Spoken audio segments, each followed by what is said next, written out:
Bien, vamos a ver cómo vamos a instalar el framework Spring dentro de Eclipse. Para ello, lo primero que vamos a comprobar es la versión de Java que tengamos instalada. Como veis, hay que ejecutar, abrir la terminal, ¿de acuerdo? Lo primero de todo, y ponéis java-version para saber qué versión de Java tenéis instalado. Yo en mi caso tengo una de las versiones más actualizadas de Java en 2022, ¿vale? Que es la versión 17.0. Es una versión LTS.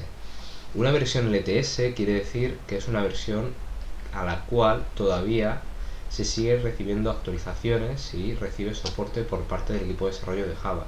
Por lo tanto, es fundamental tener mínimamente instalado, a ser posible, la 17 para poder instalar correctamente los componentes de Spring y tener todo lo más actualizado posible. Bien, dicho esto, vamos a ver cómo se instala Spring. Si me voy a Eclipse Marketplace, en Help, vais a ver una lista de paquetes que podemos instalar dentro de Eclipse. Si buscáis Spring,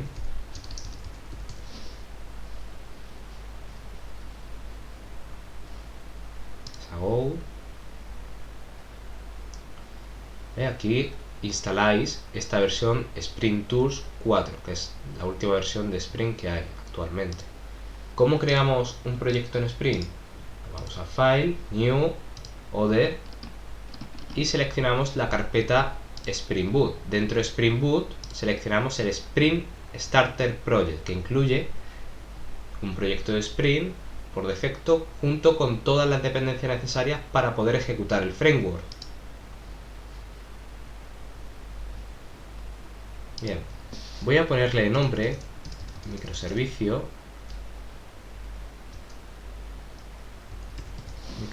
prueba, ¿vale? El nombre del proyecto.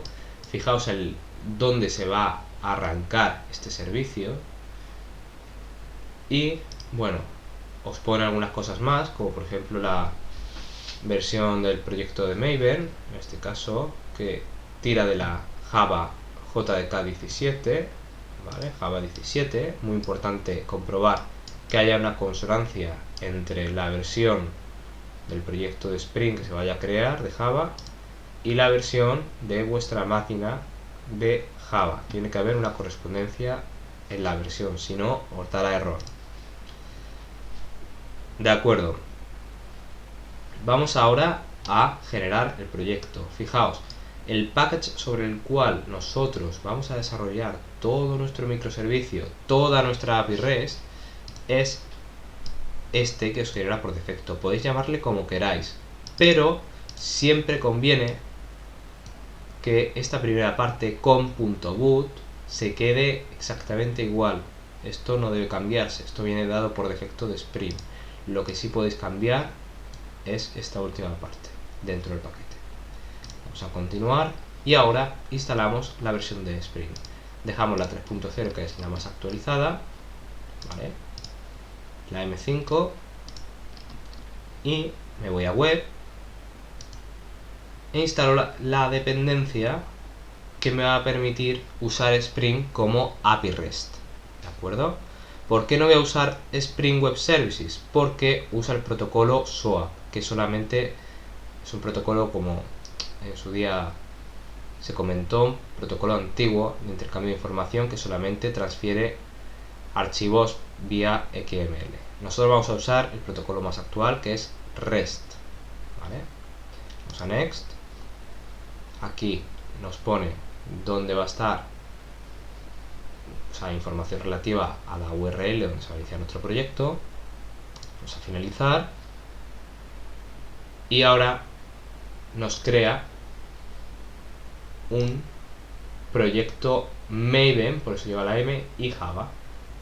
Si os fijáis en estas dos carpetas, RCMain Java, aquí tenemos nuestro paquete primer programa con .boot.primer programa.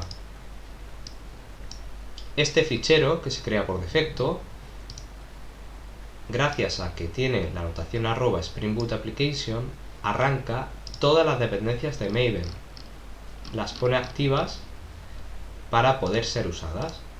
Y como estamos ejecutando el main, a través de la clase Spring Application ponemos en marcha lo que es el microservicio que se ejecuta sobre el Apache Tomcat. Todo esto lo tiene ya integrado Spring. Por eso se le llama microservicio, porque todo está dentro, por así decirlo, encapsulado dentro del mismo proyecto. Tanto el servicio como lo que sería la lógica del programa. Si ejecutamos, tenemos que seleccionar siempre Spring Boot A para poder ejecutarlo de tal manera. Debería aparecernos este mensaje y también debería aparecernos algunas cosas, como por ejemplo que se ha iniciado el servidor de Apache, el servidor web de Apache. ¿De acuerdo? Bien, ahora vamos a pensar que tenemos arrancada nuestra aplicación de Spring en este caso. Ya tenemos todo configurado. Si queremos crear una clase controladora que me va a permitir enrutar y establecer la comunicación entre el cliente y el servidor, ¿vale? En este caso el servidor es donde estamos ejecutando Spring. Vamos a crear una clase controller, saludo controller, por ejemplo, a la cual le vamos a integrar una serie de elementos que me van a permitir que ésta actúe de controlador. Bien, ¿qué paquetes vamos a necesitar para poder usar esta clase saludo controller como controlador? Bien, los paquetes que vamos a utilizar de momento van a ser el MediaType, ¿vale? Que es del paquete por defecto org.springframework.http .mediatype, ¿vale? ¿Qué me dirá este paquete? ¿Qué me importa este paquete? ¿Qué hace exactamente? Me determina esta clase el tipo de salida que voy a establecer para el método, ¿vale? Lo veremos ahora cuando declaremos el método. ¿Qué más paquetes voy a usar en este caso, en este primer ejemplo? De nuevo, vuelvo a tirar de paquetes de Spring. Y voy a usar ahora la parte de web, ¿vale? La parte que nos permite crear una API REST. ¿Qué vamos a necesitar? Tenemos que incluir annotation, ¿vale? Y de annotation tenemos que implementar REST controller.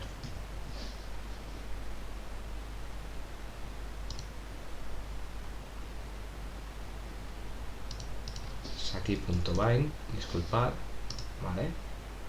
Es justo esto, org Spring Framework Web.bind, annotation REST controller, que veremos ahora para lo que sirve. Y por último tenemos que importar una anotación que nos va a permitir que el método se devuelva bajo, que la devolución del método se haga bajo un determinado protocolo REST, ¿vale? Protocolo de comunicación REST. En este caso, de nuevo el bind, annotation, y vamos a importar, fijaos lo que aparece ya, getMapping, y tenemos otros como el postmapping, lo tendremos, postmapping, putmapping. En este caso vamos a usar el getMapping, ¿de acuerdo? Bien, ahora hay que marcar con anotaciones que vienen definidas por una arroba al principio, cómo queremos que actúe la clase dentro de nuestro servicio, dentro de nuestro back. Si ponemos arroba, vamos a poner REST controller justo encima de la clase. ¿De acuerdo?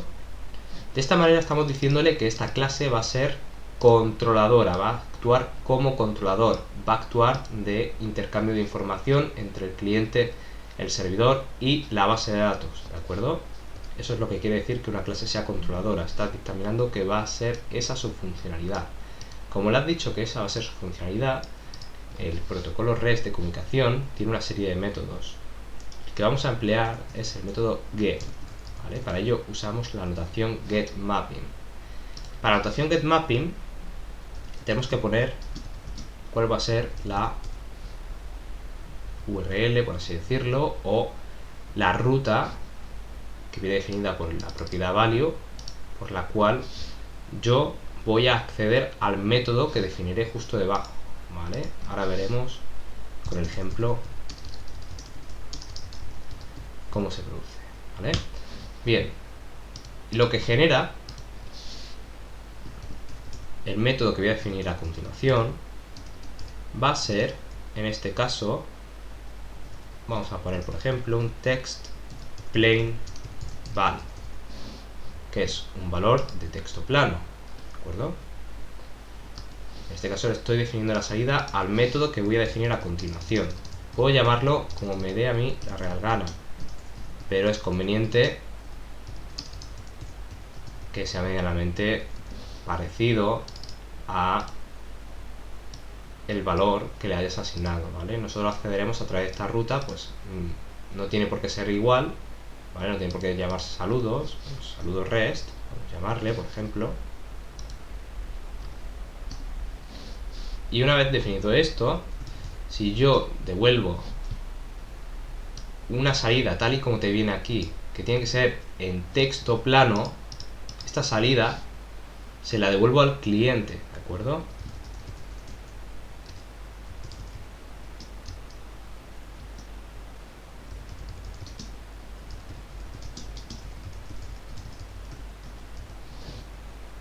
Si yo guardo ahora, vuelvo a ejecutar mi aplicación, ¿vale? Recordad que tenéis que ejecutar Spring Boot App. Y una vez que tenga todo puesto en orden, si todo lo hemos hecho correcto, si me meto aquí,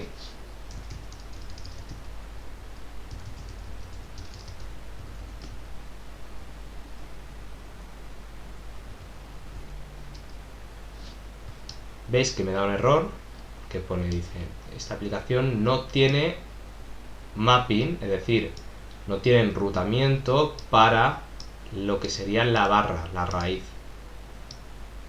por lo que nos da un error. ¿Qué tendríamos que poner aquí? Saludo. De esta manera ya estamos devolviendo el texto plano que hemos definido aquí.